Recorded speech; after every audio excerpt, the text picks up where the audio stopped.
So first I'm going to introduce my friend and comrade in arms, General Martin Dempsey. He and I are co-teaching American Grand Strategy through film.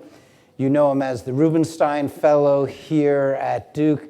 You may not know this, but he's also chairman of USA Basketball.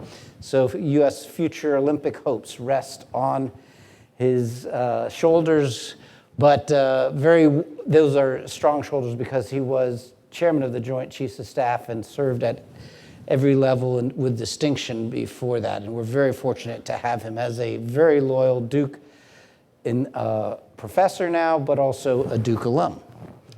Now, General Robinson is currently Northcom commander and NORAD commander. We're going to get into what all that means in a moment. She graduated through ROTC program, and we have future 4-stars, I think, sitting here. This is you in a couple years. She graduated from University of New Hampshire. She went on to be a battle manager aboard the AWACS, the famed AWACS air management system, and then had a remarkable string of commands, flight commands at various levels. Most recently, she was PACAF, head of the Air Forces in the Pacific Command. I didn't tell you this, but we had a crisis in the South China Sea that Tim Nichols caused for us, and many of the people in the audience were resolving that crisis over the winter break. And we created all sorts of bad things. Havoc. The Navy came to the rescue, not PACAF, but current. So okay, I can't let this pass. I just can't let this pass. When I took command of Pacific Air Forces, Admiral Locklear, who was the PACOM commander at the time, as he was doing his change of command speech, he said, Pacific Command is 52% of the globe, 83% of that is water, but 100% of that is air. That's all I got. Wonderful. Well, you're currently Northcom commander and NORAD commander, and you're serving with extraordinary distinction already, and we're hopeful that this is not your last tour serving the country. Welcome to Duke. Welcome you both. So I thought I'd begin there and just ask you to explain a little bit what it means to have two hats, and those particular hats, those people have probably seen NORAD from movies, but they might not know what Northcom is. So why don't you begin with Northcom and tell us what Northcom does? So do you mind if I start the other way? Just because this year we're going to celebrate 60 years of NORAD. So NORAD has been around for 60 years come May. It all started with defending Canada and the United States from Russian bombers coming over the pole. And so the role of the commander of NORAD is to defend Canada and the United States in the air domain, aerospace warning, aerospace control, and in 2006, we started with maritime warning. What's important to understand about NORAD is the fact is it's a binational command. So I have a US boss, the Secretary of Defense, and working with the chairman, and I have a Canadian boss, the Chief of Defense Staff. What's interesting about that, I had to interview with General Vance, who is the Chief of Canadian Defense Staff, and he had to write a note to the Prime Minister, who wrote a note to the President to say that I was acceptable to be the commander of NORAD. I will tell you, when I did interview, we were on vacation, and General Vance said to me, Lori, I understand you're on vacation in Tahiti. And I said, well, sir, let me just be a little more explicit than that. I'm on one of those bungalows over the water with the glass, looking at the fish with an umbrella drink. And he goes, Lori, it's snowing in Ottawa. So as the commander of NORAD, defending the United States and Canada in the air domain, I have those two bosses that I work for. As the commander of Northcom, Northcom came about because of 9/11.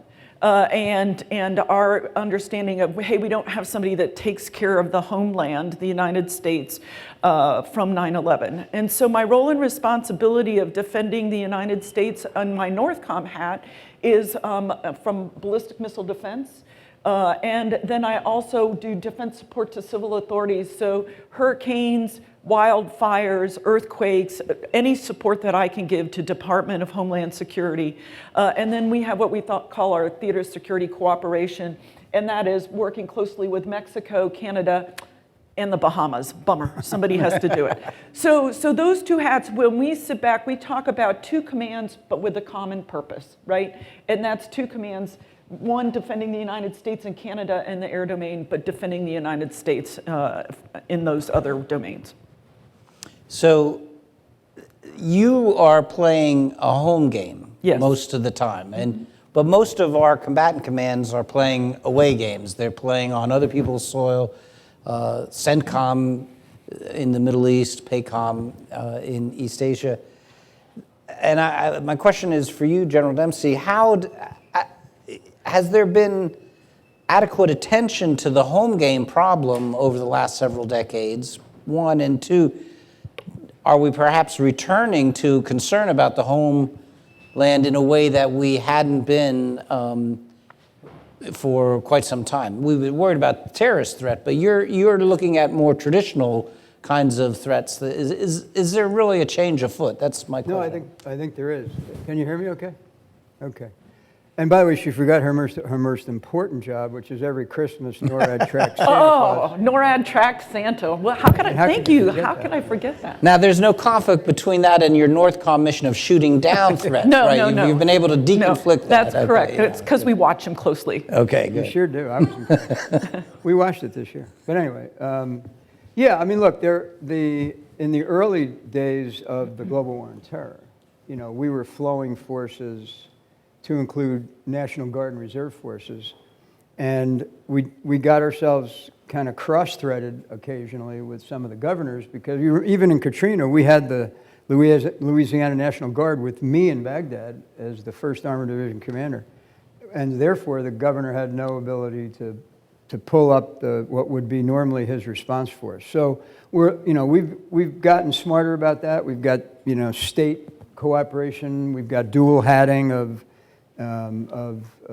crisis managers with both Title 10 and 32. It's 32 or 22? 32. 32 authorities. So yes, and to your question about whether we are getting even better at that, and should we, the answer is absolutely yes. Whether it's things that can impact, ballistic missiles, eventually we're going to have to confront the very real possibility of satellite, and of course, we're already experiencing cyber, and the ability of Northcom and Homeland Security and NSA and STRATCOM and FEMA to be collaborative is what will keep us safe. So the other thing I talk about a lot too is I rely on Admiral Harris, I rely on General Who Votel. is PACOM? PACOM, General Votel, who's CENTCOM, General Scaparrotti, who's EUCOM. The more that they can take care of business there, that's defense in depth, right? So that's helping here in the homeland. So the more that they take care of business there, then that's helpful to me. And so I pay attention a lot to all of that too. And then as General Dempsey said too, from a defense support to civil authorities, we've come so far, and in understanding our relationship with the Guard and the Reserve, supporting a governor, supporting FEMA, and doing that, and how do we make sure that we've got the right capability at the right place at the right time. The one you didn't mention, but I would imagine you work closely with him as well as Admiral Tidd, who we had last year. So to talk a little bit about your relationship with Southcom. That's actually a really great point. One of the things, in fact, Kurt Tidd and I get to testify on Thursday at 9:30, so if you don't have anything else to do, Senate Armed Services Committee, 9:30, be there. We will. So he and I, in fact, last year went to the southern border of Mexico and the northern border of Guatemala, because that's where the UCP, the line between Southcom and Northcom is, to demonstrate and to also talk to both of those military members about the things that we're doing together and how do we do all of that together. You'll see Kurt Tidd and I talk a lot about illicit pathways. And if you look at coming from South America to Central America to Mexico, we talk about the need to illuminate and understand the pathways so that we can help any lead federal agency with the commodity.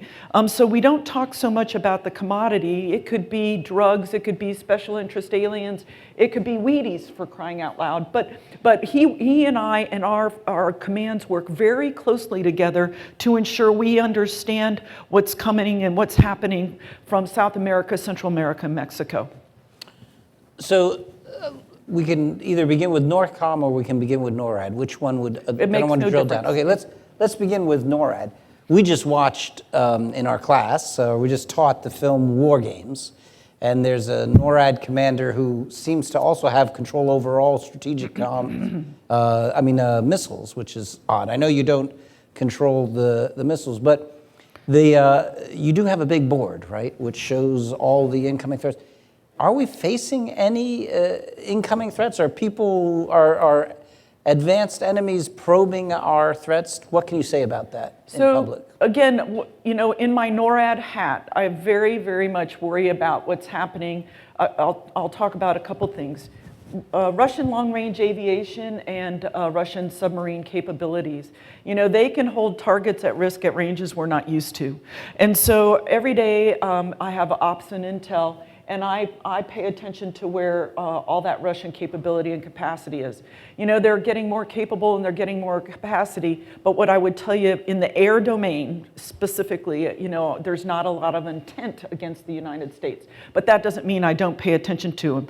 And in fact, if you looked last April, there were four times where Russian long-range aviation came into our air defense identification zone as well as Canada's identification zone. And so we watch that, we go out and identify them and make sure we know who they are and where they're at and what they're doing. So that's in my NORAD hat, that's from an aerospace warning and aerospace control what I pay attention to. Okay, just explain to the audience.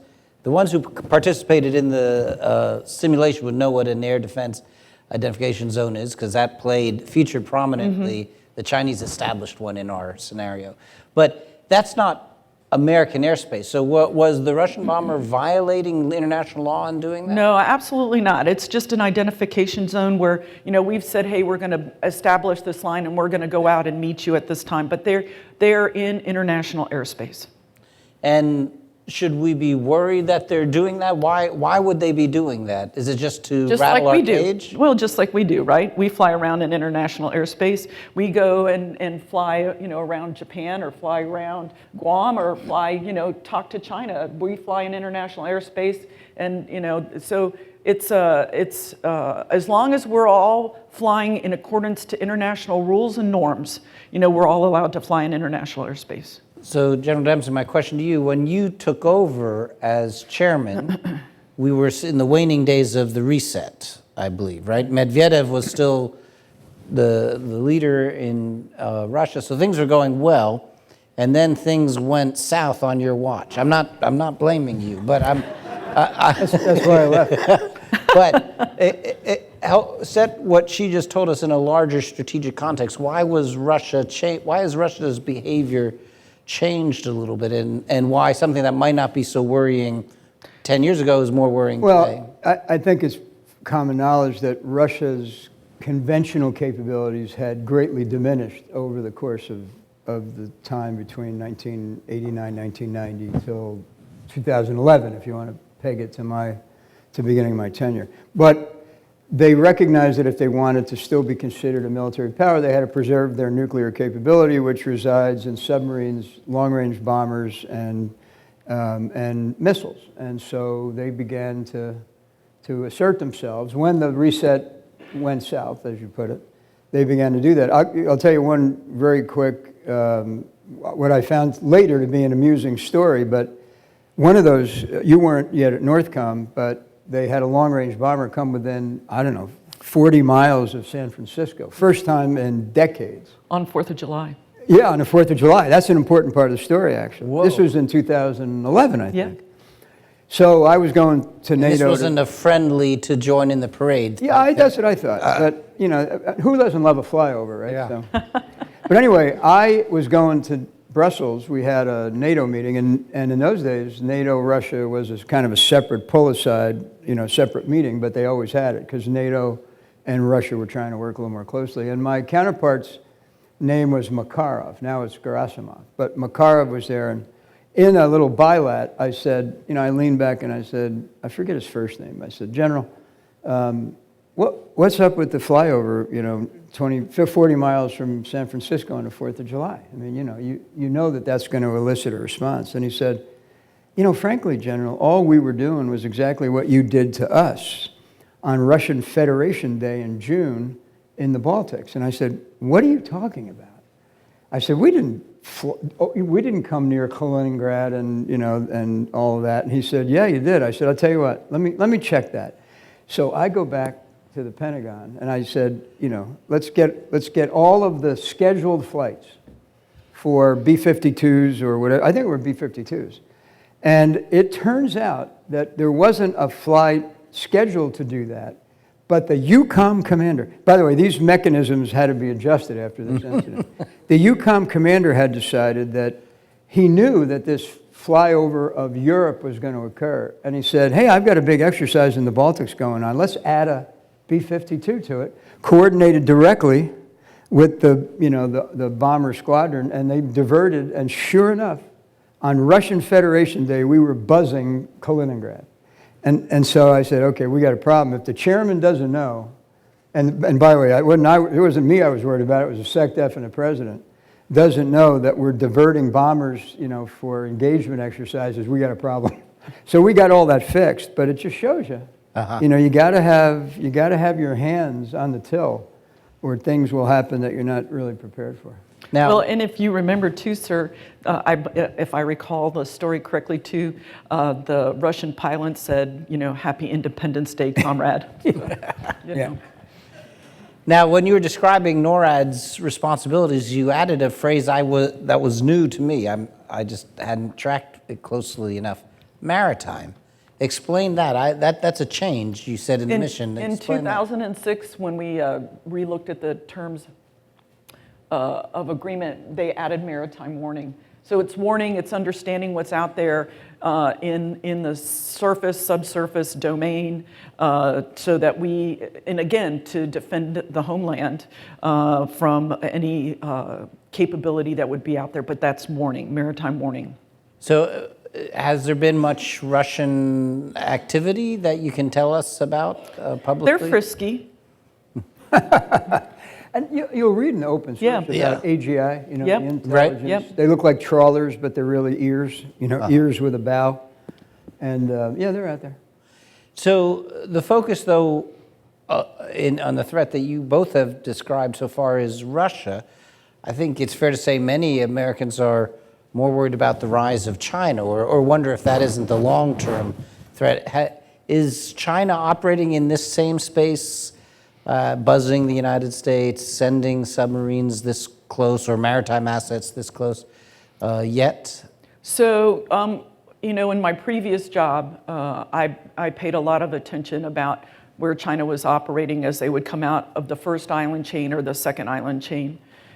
Here, I pay attention to what they're doing and what their capabilities are, as they continue to progress further east. But I watch them from a homeland defense perspective, just knowing where they are and what they're doing, and work very closely with Admiral Harrison, Pacific Command, as he watches what's happening. Mm-hmm. There's also been a lot of coverage in the newspapers about the rise of drones. Mm-hmm. And now I guess FAA would handle American airspace, right, of the drones, but is this a growing problem as well, the unmanned air vehicles that are? It's a huge force protection issue. It's a huge force protection issue. When you look at military installations and, where they can put drones over and you don't know where the operator is or what the drone is doing or what it's looking at and who's seeing it. So it's a huge force protection issue for the department. Mm-hmm. Okay, so we may return to NORAD, but let's get Northcom on the table. what's left for Northcom to do? It sounds like NORAD's enough work by itself. Ballistic missile defense. Aha. That's kind of big. Yeah. So talk a little bit about that. What's the BMD mission for Northcom? So my role is to defend the United States against ballistic missile defense. I can tell you unequivocally that we are very capable of defending the United States. I will tell you, I pay attention each and every day about what's happening. If you look at Kim Jong-un, he has tested 30% more than his father and grandfather combined. He's not afraid to fail in public, which shows us the rapidity and the capability increases over the last year. And so my role and responsibility is to make sure that we are ready and able to defend. And we can. I think a lot of Americans may not even know about our ballistic missile defense capability. Can you describe it in broad terms, where it is, sure, what it's designed to do? Yes, sir. We have ground-based interceptors both at Fort Greely and Vandenberg, and it's designed to intercept anything that's inbound to the United States. The first fort is where? Alaska. Alaska, right. That's what I was trying to get you to say. Yeah. Okay. So capability in Alaska and California. And the focus there is obviously on North Korea, which Yes. is what everybody has been focusing attention on. That's a threat that has changed dramatically in the last 18 months. Yes. The missile threat I'm talking about. Yes. Yes. And it's also one where you'll get a lot of critics outside the government saying that our missile defense tests fail. I think there was a failure just a couple weeks ago reported in the newspaper, raising doubts about that it would work when we need it to work in the extreme scenario. Well, I guess are those critics wrong-headed, or? Well, the thing I would say is you can learn as much from failure as you can from success. And so, I mean, if you just look at Kim Jong-un, and he hasn't been totally 100% successful, but look at how fast he's gained capability. And so, Missile Defense Agency does the testing, so I defer the technicalities over to them, but I don't necessarily think that, you don't learn from failure also. Mm-hmm. Now, General Dempsey, you were chairman when the Obama administration released the nuclear posture review. That was 2010. So I guess you had not yet. That's right. Taken over. I was involved in planning how to implement it. Right, but the last administration was definitely skeptical about ballistic missile defense more broadly. Maybe not vis-a-vis North Korea. The case there is pretty obvious and easy to make. But the missile defense against other threats, particularly Russian threats or a growing Chinese threat, seems to be a tougher sell because it looks like they could easily outspend the defense and overwhelm them. So talk a little bit about the strategic logic there. Yeah, a couple of things. One is the whole theory of deterrence is that you create a situation where you are kind of mutually vulnerable, and in becoming mutually vulnerable, it drives the likelihood of nuclear conflict lower than it would otherwise be. So when you introduce ideas like ballistic missile defense, even placing THAAD in Guam or in South Korea, and these GBIs, the other two superpowers, the other two nuclear superpowers, both see that as creating a disparity and eroding deterrence, or at least that's their mantra. So the Obama administration was very cautious about, an administration that was hoping to drive the nuclear stockpile lower didn't want to be seen as doing something that would cause it to be driven up. In other words, if you've got, we won't say the number, but if you've got X number of ground-based interceptors and you know that you're going to have to use more than one to knock down an incoming missile, it becomes a mathematical exercise. Okay, if I can shoot 30 of them, I can get through because they can't knock them all down. So that was part of it. The other part is, as General Robinson mentioned, the technology was and continues to be, unimaginably difficult. You're hitting a bullet with a bullet, and in times you want to catch it in its early stages. If you miss it there, you're going to have to catch it as it re-enters. And so we've got capabilities on both sides, and what you try to do is you try to network all of this. I mean, one of the things that General Robinson, I don't think you mentioned it yet, and I don't want to steal your thunder, but this is a shared responsibility. For example, with STRATCOM, you want to mention that because I think it helps visualize how these interceptions would occur. So if you look at the network in an unclassified way, STRATCOM is responsible from a sensing perspective, using their capabilities, and then NORAD works with Northcom to make decisions later on, and so all of us have to understand our roles and responsibilities. But it's whether it's satellites, whether it's radars, whether it's other capabilities to detect, track, and ID, and understand where the impact is going to be is a shared responsibility. And if I could just add one more thing about the approach of, I can only speak for the Obama administration, to ballistic missile defense. It is unimaginably expensive. I mean, literally, the research and development, the procurement, the testing, the fielding is literally unimaginably expensive. It could consume the nuclear enterprise, which includes missiles, bombers, and we have to replace the Ohio-class submarine, could literally consume the defense budget, no matter how big you make it. So you have to balance it all out. And one of the things we used to say as service chiefs and combatant commanders is, look, Mr. President, we can't create something that is completely impenetrable. At some point, you have to start worrying about the archer and not the arrows. And that's a hard, you have to stop worrying at some point. Put something in place that is good enough, and then start to decide if you've got an archer who's a malign actor, you got to deal with that. And just to be clear, the systems you're describing are really just one piece of the Reagan vision of SDI, which was much more layered and space-based. This is still just a component of that larger vision. And good. Okay, so the other aspect of Northcom's mission, and the one that probably more people have seen you on TV for, is support for local authorities during disasters. And you had a heck of a year.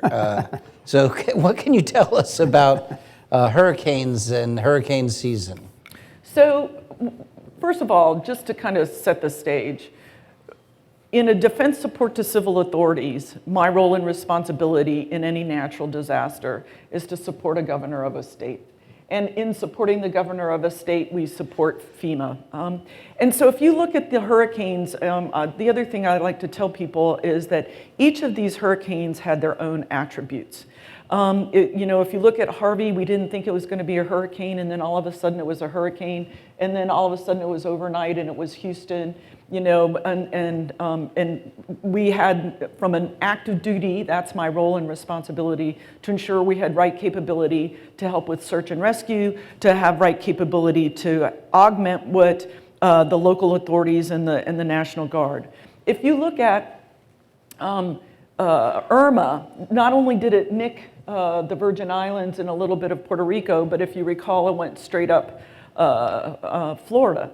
The neat part about that, if there was a neat part, again, supporting the governors, supporting the adjutant general, supporting FEMA, very quickly it went up, but there were two I-75 and I-95, right, that we were very quickly able to get capability down as far as south because the roads were relatively clear in doing that.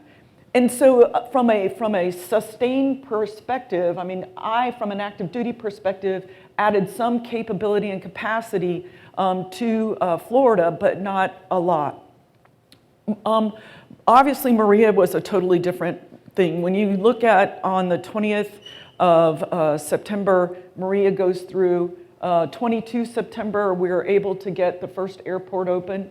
And then the governor has to make a decision on priority, what comes into the airport. Is it people? Is it food? Is it water? What do we do? The other part is the active duty members usually are the ones that kind of bring niche capability to a governor that their guard doesn't have.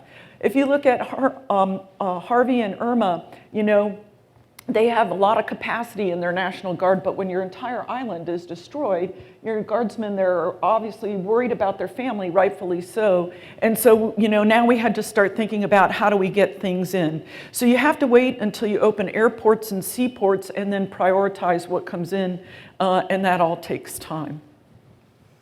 So there was obviously criticism about the slowness of the overall response.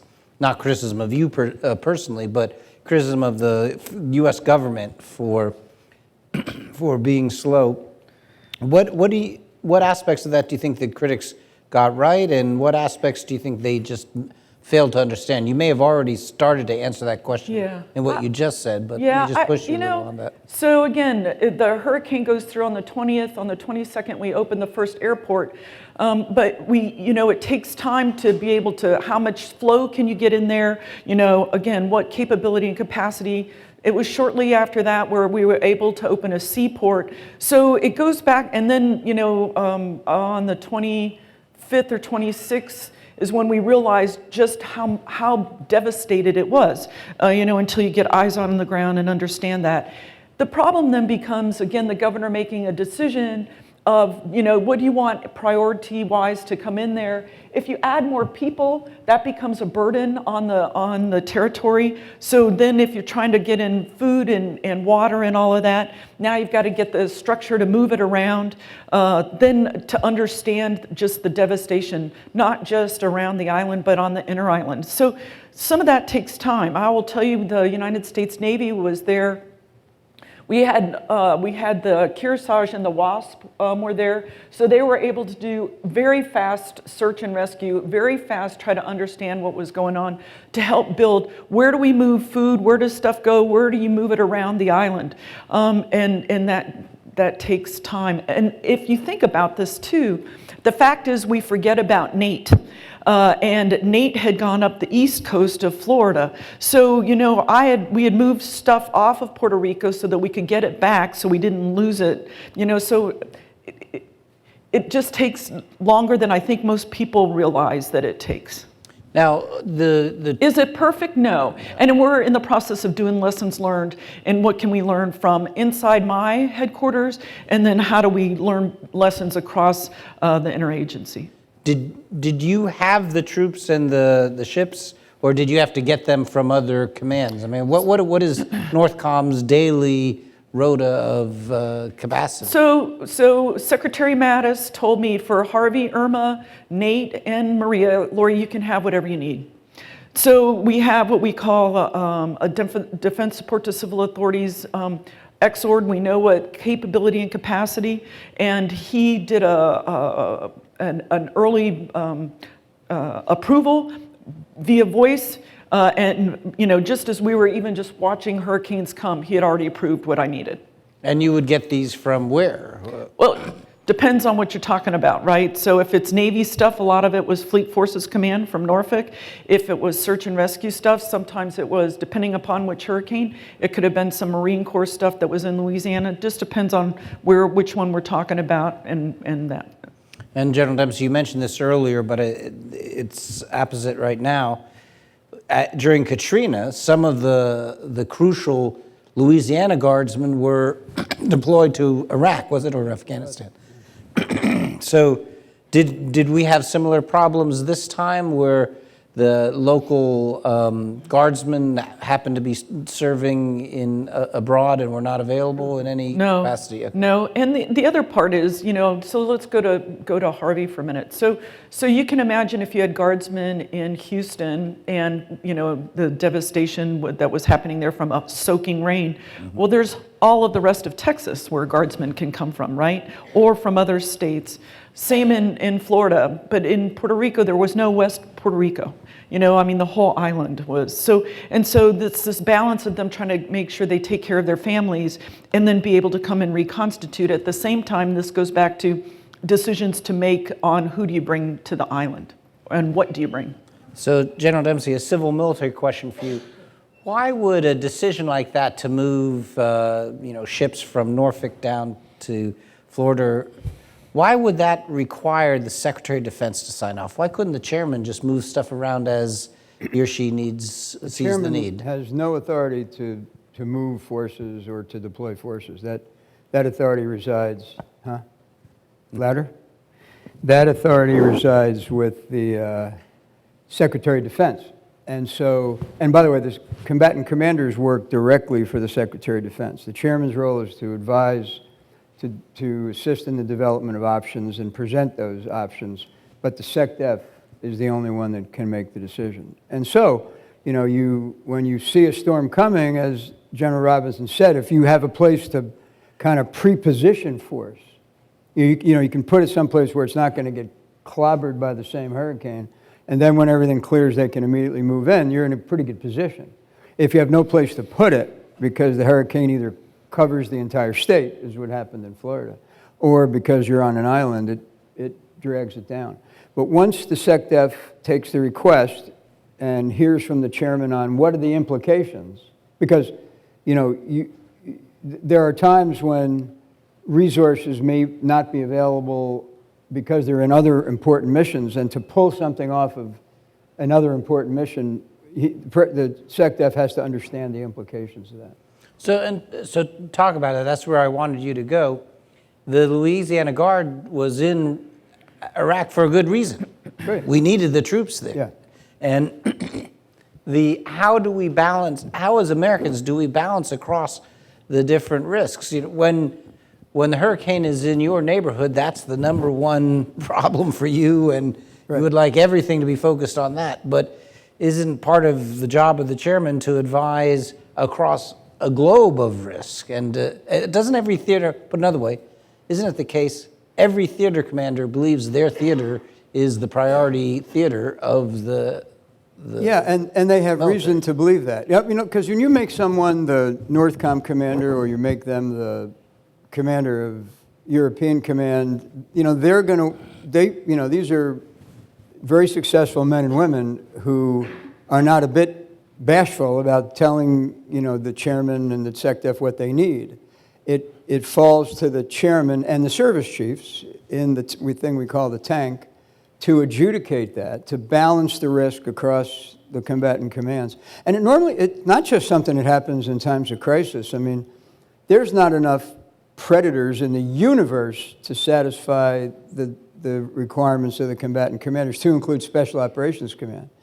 And by the way, we live in a world of threes. So let's say you want to have 3 aircraft carriers. We have 10 in the inventory. If you want to have 3 deployed, it consumes 9 of them, because there's 3 out, 3 just back, and 3 getting ready to go. And so you get these resources that are relatively scarce, and then a natural disaster or humanitarian relief operation come in, and you've got to work with Northcom to try to, and sometimes it's not a matter of giving her exactly what she asked for, or Jim Mattis, when he was at CENTCOM, exactly what he asked for. He might ask for, I need a squadron of F-15Es, and you may say, I don't got that right now. I can't grab it right now, but I can send you a squadron of, F-18s. And now he would say yes, because those are Marine aircraft. But you might have a case where they want exactly what they asked for, and you'd say, I can't give you exactly what you asked for, but we can give you a capability to meet your requirements. We had Dave Petraeus here, and he was famous for saying, I want exactly that, and I'm going to get exactly that. He was absolute infamous is what he was. Yes. So, but can I just add, so then it becomes my job as the combatant commander to just define the risk. right? Is to say, okay, sir, here's what I asked for, but here's what you're going to give me. Here's the risk, and make sure that he knows what the risk is. And I'm good with that, right? I mean, I have to make sure that I define the appropriate risk, and so that the secretary can take that into account as he's making a decision across the globe. So one way out of this problem is to spend more on defense, which, according to last week, the Congress has decided to do in a pretty dramatic fashion. Is that the long-term solution here, General? Look, I'll let General Dempsey. Yeah. Well, I mean, look, in the entire time I was chairman of the Joint Chiefs of Staff, we never had a budget. I mean, we've worked under 4 continuing resolutions. And now, mind you, when I became chairman, we were just clawing our way as a country out of the 2008 recession, right? So it's not rocket science to understand that if you're in a recession, your budget's going to be pretty meager. And by the way, what the president said was correct, which is, as goes the country economically, so goes national defense. And I need your help in getting the service chiefs to ask for what they really need during this period, not what they really want. And so we did, honestly, as a group.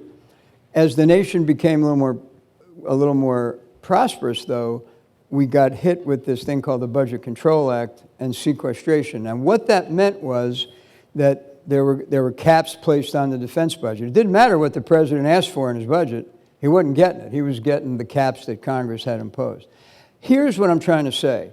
It makes it hard on the military when your budget is a sine wave.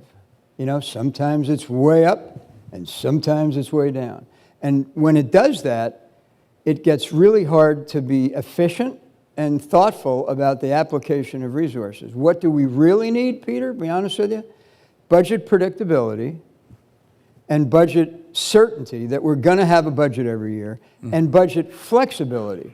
We still have 20% excess infrastructure that we really ought to close and stop paying for it. That's bases in members' districts is what you're saying. And we have weapon systems that are ready to retire, but we're not allowed to retire them. And not the A-10, please. Don't not say the A-10. Okay, good. Yeah, the A-10. But not just the A-10. And so what you have is, if we could do that, if we could harvest that 20% of the budget that's being used for things that, frankly, we don't need any longer, we'd be in a lot better position for the American people. Are there plus-ups in the budget for Northcom? I know that the services handle the budget primarily, but are there things in the budget that are going to primarily dedicated to Northcom? Well, not having seen and understanding it total yet, just because it went out, I would say that I know one of the things that we're getting are AESA radars for F-15s and F-16s to help with defending the homeland. I know we've got that. Is that the one that's capable of identifying low, slow aircraft? Low radar cross-section. Low radar, yeah. Yep. Yeah. Okay. So you mentioned earlier that, General Dempsey, that commands tend to be hard-charging individuals. You and I are going to be doing an MA thesis defense tomorrow, all about how 3 and 4 stars get selected. So talk to us a little bit, how do 3 and 4 stars get selected, and what was in General Robinson's profile that would mark her as, okay, she's going to make it to 3 stars, she's going to make it to 4 star? Yeah, I mean, the first thing is you got to be unbelievably good looking and charming, right? Exactly. You rock. Tenure works the same way, too. Yeah. So you're not tenured yet? No, not yet. That's it's the body of an officer's career, male or female, that that you look at. You really can't look just at the most recent job. You look at what jobs they've been given. So, you ask what made General Robinson kind of stand out. And by the way, for the record, as strongly as I can state it, and I know you'll agree, you may not say you agree, but I hate that everybody says she was the first this, the first that, the first woman, the first. Had nothing to do with the fact that she was the first woman that we made her a combatant commander. Had everything to do that she had the experiences, the leadership, and the intellect and energy to do the job. And I really mean that. But what happens is, especially with 3s and 4s, is first of all, they have to be nominated by the Secretary of Defense. The president has to agree with the nomination and pass it over to Congress. And then the Congress has to appoint them. You're not actually promoted to a 3- and 4-star job. You're appointed because the last permanent rank is 2 stars. Now, generally, when you get to the point of retirement, they will say that individual served well enough that we'll retire them as a 4-star with the pay and allowances that accrues. But the law always says you can be reverted back to your last permanent rank, which in her case and mine would have been 2 stars.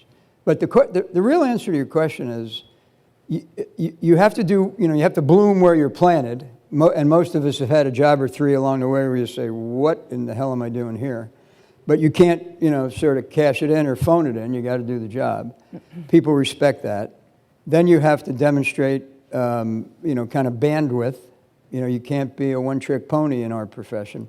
And I would say the last thing is you have to have served in jobs where the people who are going to appoint you and confirm you, which are elected officials, have a sense that you're going to be able to deal at that level, not just with how many airplanes can we get on target, but how can we continue to wield the instrument of national power responsibly and recognize that it's civilians that make the decisions. We provide the advice and the capability. So, General Robinson, I'll ask you then, as you look back on your career, not counting the current one, the current job, what was your favorite post and posting and why? And secondly, and maybe it could be the same answer, what was the one that you now as a 4-star say, that one really helped me understand what I need to know now to do my job now? So my favorite posting was as I was an 03, so a captain at Nellis Air Force Base at then the United States Air Force Fighter Weapons School. And we were just starting my division, so my badge. It was F-15s, F-16s, A-10s, F-111s, and us as weapons controllers. And what I learned there was watching people take care of each other. What I learned there was not only did we work very hard for every single mission that we flew and every single mission that we did, but we took care of each other. And for me, understanding that, and it's where I learned that I was a part of something bigger than myself. It was where I understood that I was a part of a team and it wasn't about me, it was about the team. And the more that I understood and learned about the team, the better I would become as an airman, and then eventually as a commander. And I think, and I'll say this because I want to get to what General Dempsey talked about too. I always talk all the time. I'm a commander, I'm a general, I'm an airman, and I happen to be a woman. Because if I put woman in front of all of that, then I put my gender more important than the institution. It's the institution that's so important, and I just happen to be a woman and part of something bigger than myself.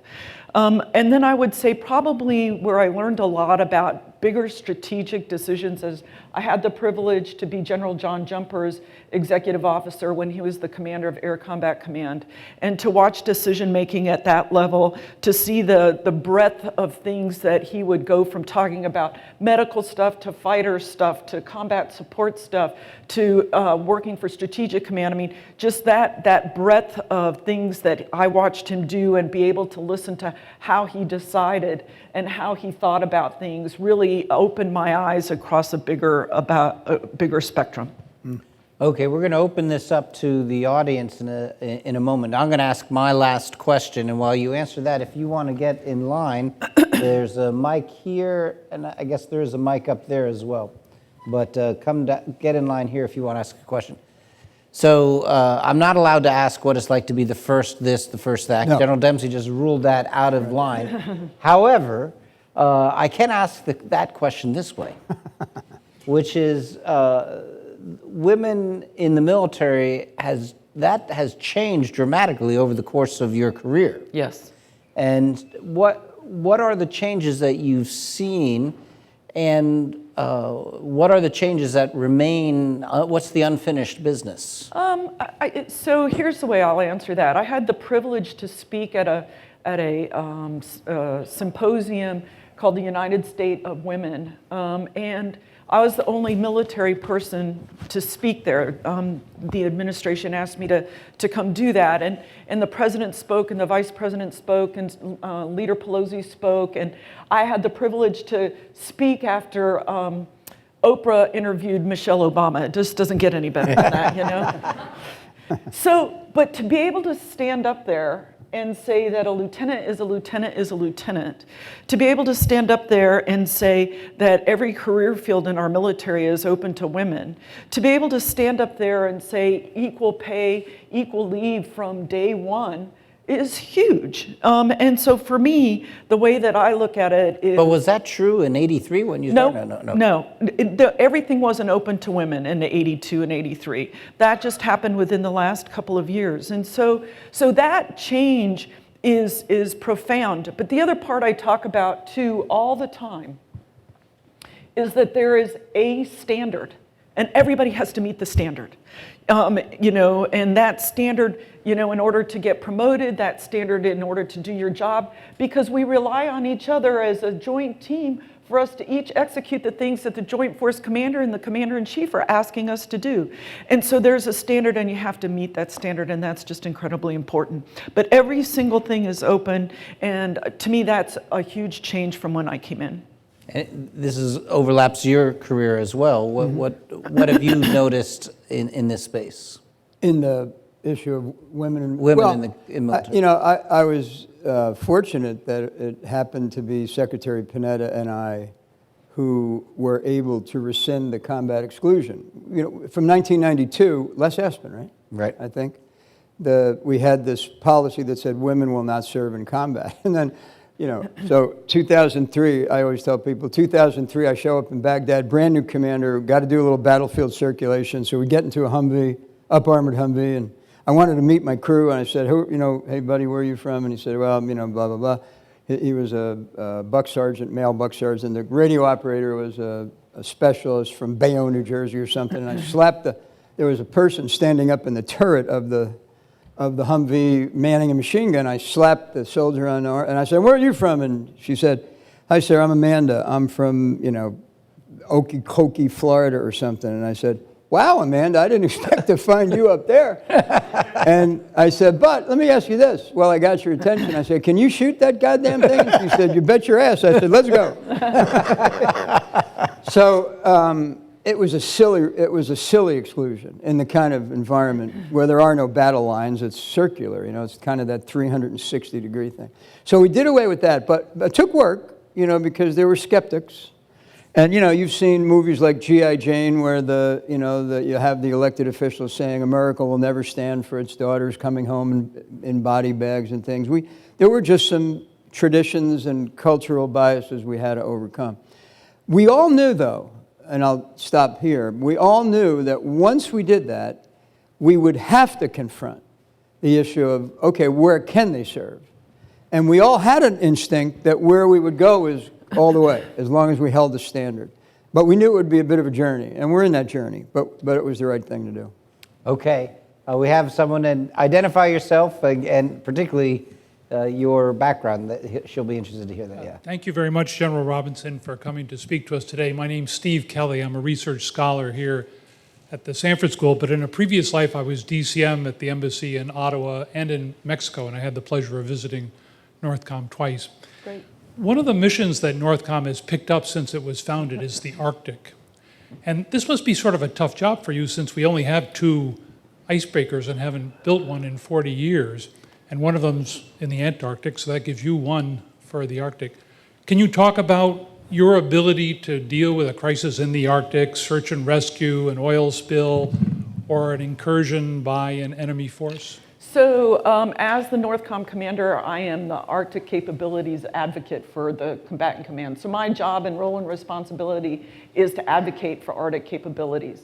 We've been working really hard over the last couple of years to build a commander strategic estimate to talk about that and what do we need. Now, the thing I'll say about icebreakers is that obviously belongs to the Coast Guard, so in the Department of Transportation, and so I work closely with them, you know, when it talks about that. I will tell you the last 2 summers I've watched the Crystal Serenity go through in concerned about should something happen, to these cruise ships,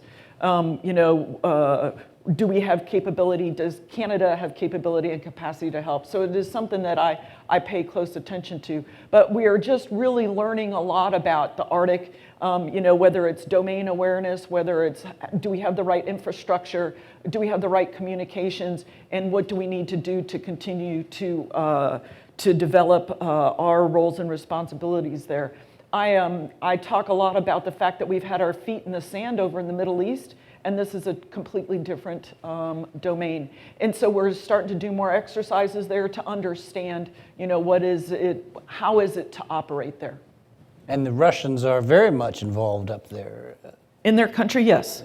But in the Arctic In area. their, yeah. Okay. Hi, my name is Bo Carlson. I'm a sophomore, and I'm affiliated with the American Grand Strategy Program. A couple years ago, or I think last year, we had Rosa Brooks, who worked at the Department of Defense and talks a lot about the growing role of the military in areas that were previously managed by civilians.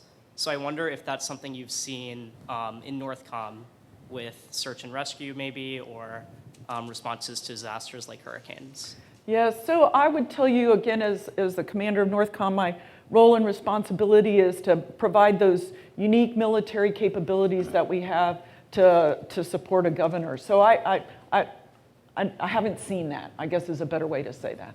So let me just follow up on that, because also at Duke we have Major General retired Charlie Dunlap, who became famous writing the book, The Origins of the Coup of 2012. He wrote this in the 90s. And the premise of this article was we over-rely on the military to do things that could be better done by civilian organizations, and we're training American population to reach for the military as the savior, whether it's to rescue me from the hurricane or to rescue me from presidential decisions or to rescue me from bad members of the cabinet or whatever, that we're repeatedly, and of course he says that over time corrodes the profession of the military. Military is better suited to fight our foreign wars and not get too involved domestically. So can you react a little bit more along the lines of what Bo was asking? I think one of the things that we do provide is a very quick and capable talent to get after, as an example, the hurricane stuff. We have that organizational part of us where, we have plans and all that. But as important to me as the commander of Northcom, as an example in these hurricanes, is how do I, as quickly as we can, turn it over to local authorities. Turn it over, whether it's the National Guard, whether it's the emergency managers, all of that. But we provide a good rapid response, but it's also important to make sure as quickly as we can, we turn it over to local authorities. Did you want to weigh in on this? Yeah, I mean, you know this argument. I do, and I do worry about look, at some level I worry about the fact that the definition of patriotism has become synonymous with military. I mean, nobody else can carry the flag out for for the national anthem other than the military, with occasionally a police or fire unit to do that. And we have to be careful, because we all ought to be patriotic. It shouldn't be the purview of the military, and that's how we got kind of caught up in this idea that somehow the Colin Kaepernicks of the world were dishonoring the military by their protest, not the flag or not the country. And so, I do always caution us not to be too cavalier, maybe, about how we define ourselves and our relationship to society. But that's the essence of civil-military relations, and it's why we spend so much time in the military defining ourselves in terms of our professional standing and our relationship with the population. Good. Tim. Thanks again, General Robinson, for coming to visit us. Just recently, there was a false alert in Hawaii. I was wondering if you could kind of talk us through that. It freaked out a lot of Americans. There's a lack of confidence in the process. There's apparently the government of Hawaii is very, or the state government of Hawaii. So I'm sure, since you sleep with your cell phone, that you got called, that missiles were inbound, and that, you know, be prepared. Could you just talk us through that and perhaps comfort us that real alerts will be addressed appropriately? Yes.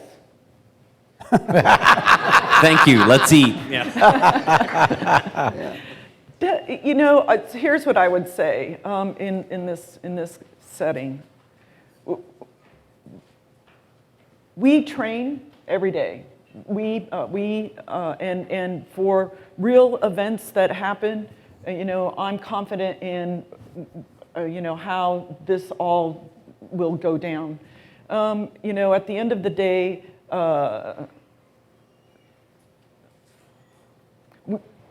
what I can say is I want you to be comforted. But the other side to this is, if we think about this, we haven't had to think about this in a very long time, about something striking our homeland. And so part of why we train is to make sure we understand process. And so, you know, we've all learned from that, and we'll continue to get better. Well, let me just press you on that to clarify. The alert was sent out by state Yes. Emergency response Yes. people, Yes. disconnected from any response, right? Yes. They're not patched into No. your missile defense No. thing or No. anything. Okay, so in a sense, it's like a radio station giving the, hey, something bad is happening, but they're not connected to the military. I think what freaked out people was the thought, holy cow, if the state FEMA could get confused, maybe you'll get confused and we'll accident our way into I won't conflict. get confused. Yes. But that's, of course, the premise behind War Games, Yeah. right? Yeah. The movie we saw Yeah. this morning. Of course, in war games, it's all about, there's no man in the loop. Yes. In this Yeah. case, we have a woman in the loop. I'm in the loop. Yes, but there were examples in the Carter administration where, for a brief time, for about half an hour, Stratcom, it wasn't Stratcom back then, but SingStrat thought that they were experiencing an attack, and it was very believable because it looked exactly like the kind of attack they knew that Soviets would pull off, and it wasn't until they discovered someone had loaded the exercise tape. But they had already alerted Brzezinski, they had already alerted the White House to this. So it at least reaches some level of plausibility. So is the answer the human in the loop? Is that the... Oh, absolutely. And by the way, you know, most of us are guilty these days with your iPhones of confirmation bias. You know, you can look at only the news you want to look at that confirms your own beliefs. The one thing that we fight against in the nuclear enterprise and the early warning systems is redundancy and making sure we don't have a confirmation bias. You know, we're very skeptical about things, but very quick in dealing with them. Okay, I have someone down here. Hi, I'm Leah. I'm a sophomore studying public policy and history. I'm also affiliated with the American Grand Strategy Program. And I just want to thank you so much for coming, General Robinson. It's awesome to hear from you.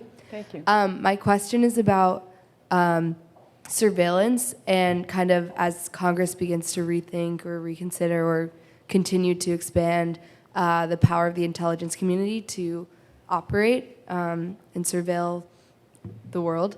To what extent do you, in your role in Northcom, communicate and work with the intelligence community, and how important is that to your job? It's incredibly important. Each and every day I get an ops and intel briefing, and I have in my headquarters folks that work throughout the interagency to contribute to what I understand each and every day. And if they need me to know something, you know, they're very quick to come up to my office. I get a book every day that shows what the chairman is seeing, what the secretary is seeing, and my own intelligence. So we are very laced up, we are very tight, and I'm very confident in what I get to see. In fact, The Secretary of Defense was just out in Colorado Springs, and he's like, "Hey, Lori, did you see?" And I said, "Yes, sir, I did." So that's good news. So yeah, I'm very lashed up. Of course, the civil liberties crowd might not be reassured by that because they're worried that you're seeing too much of America. The no. military responsible for policing America starts to alarm. I'm talking about around the world. Good. I'm talking about around the world. And by the way, your roommate just sent you a text message. What's that? Up top there. General Robinson, thank you for being here. One thing that Dr. Fever has highlighted in his classes has been the delicate balance involved in the nuclear command and control structure. On one hand, needing enough safeguards to ensure that no accidents occur, and on the other hand, making sure that a rapid response is possible. I was wondering if you could comment a little bit more on whether you think that balance is struck, and if not, what changes need to be made to ensure that it is. So as the commander of NORTHCOM, I don't have a main role and responsibility. That's STRATCOM. But I can say just from being a part of that to a little bit, I'm very comfortable and confident in the balance. It goes back to training and roles and responsibilities, and so I'm very comfortable and confident in that. Yeah, and by the way, you picked up on the distinction. So General Robinson is kind of our defensive middle linebacker, in terms of threats to the homeland. And the offensive capability that we maintain is the responsibility of STRATCOM, Strategic Command, in Omaha, Nebraska. And their job is to maintain our arsenal. And if it's about to be threatened in some way, that's when this whole mechanism kicks in to decide whether we use it before we lose it, which is the basis of deterrence. So I'm not going to ask you about this. I'll just point out for the benefit of the audience that in the 1950s, this has all now been declassified, but in the 1950s, the Eisenhower administration made the decision to pre-delegate nuclear use authority to a few select commanders, including to then sink NORAD, because we had nuclear air defense capability. So in dire scenarios when the president couldn't be contacted, NORAD had pre-delegated authority to use nuclear weapons, but that's a 1950s 1950s situation. And I'm not going to ask about the present. Yeah. Okay. Next. Good evening, General Robinson. Thank you so much for coming tonight. My name is Sojin Lee, and I'm a third-year PhD student in political science, and also the graduate fellow for the American Grand Strategy Program. My question is regarding your role as commander of NORAD. You mentioned how you had to go through this process of being interviewed by the Canadian, General. But so what does your Canadian counterpart exist in terms of you protecting not only the U.S. homeland, but also Canada? And if not, what does the burden sharing process look like? That's a great question. So I'm the commander. So as an example, if we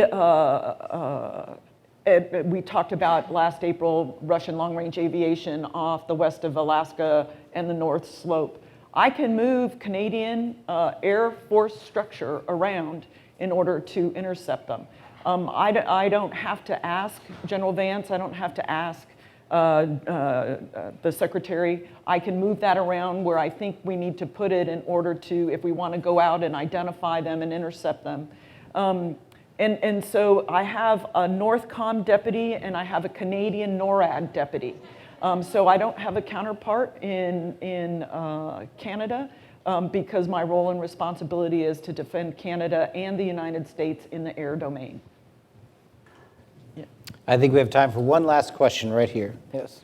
Thank you so much for coming, General Robinson. You're an inspiring figure. It's really cool to have you here. Thank you. My name is Inez. I'm a junior studying political science, and I'm in the American Grand Strategy film class with General Dempsey and Professor Fever. And I wanted to ask, when you're considering, especially in your NORCOM position, the defense of this country, what do you think about the role of technology, not only in changing kind of pre-existing threats and evolving them in a way, but also a whole new range of threats that we haven't really understood before, not just including cyber offensive weaponry, but also cyber vulnerabilities within the networks that I'm sure you probably work with across the country. And how are you dealing with that? So, technology, the changes in technology are so rapid, and the way that the department has to acquire things is very lethargic in some ways. We don't do it as rapidly as the changes. If I think about, every year a new iPhone is out there, right? And how do we keep up with that? From a cyber perspective, I very much look at how do we defend through the services, defend the networks. And so my role and responsibility as the commander of Northcom is to look at how do we defend through the services, defend that. But I would tell you, as I sit back and I look at things that are coming down the road as hyperglide vehicles, right? What are we going to do for that? How are we going to ensure that we've got the right capability at the right time to ensure that we can defend against that? That's kind of, I'm not one of those visionary people, but I'm one of those people that can say, hey, I know this is what, I think about. I want to be able to detect, track an ID, and engage at ranges to defend the United States. Now, who's the visionary, the technology person that can go do that if I can make that as the requirement, as an example? Yep. So it remains for me to tell you that here in Durham, and North Carolina. North Carolina, one of my friends and colleagues is from Toronto, and he was making fun of us because we had a couple inches of snow a couple weeks ago, and everything shut down. It was a wild panic, and it was a disaster. We were a couple inches away from calling Northcom to come rescue us. But now that I know you, I know I'm going to call you even after 3 inches of snow, because we will need you to rescue. We thank you very much. We're in your debt for what you've already done for the country and what you continue to do on a daily basis. Thank you, sir. I appreciate it. Thank you all very much. Thank you. Thank you. Thank you. And thank you.